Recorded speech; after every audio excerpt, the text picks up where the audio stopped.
ہمارے درمیان موجود ہیں سیاسی و سماجی شخصیت، معروف بزنس مین اور نائب صدر مسلم لیگ نون کی طرف سے یوتھ ونگ لاہور کے جناب آفتاب جدون صاحب۔ اب آپ کا شمار بھی ماشاءاللہ لاہور کے سینئر سیاستدانوں میں ہوتا ہے، تو ہم آپ سے سیاست کے ریلیٹڈ بھی کچھ سوالات جانیں گے۔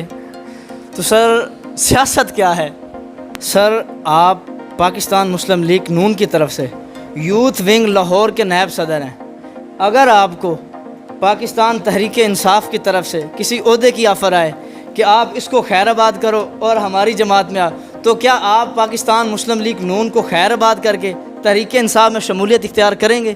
تو سر، ہمارے جو سیاستدان ہیں جب لائیو ٹی وی شوز کے اوپر بیٹھتے ہیں، جو صحافی صاحبان ہوتے ہیں ان سے سوالات کرتے ہیں اور جو سوالوں کا جواب ہوتا ہے وہ کہتے ہیں آپ چور ہو، وہ کہتے ہیں آپ چور ہو، آپ نے ملک کو کھایا، وہ کیا میسج دیتے ہیں سر ہماری نوجوان جنریشن کو، ہماری اسٹوڈنٹ جنریشن کو؟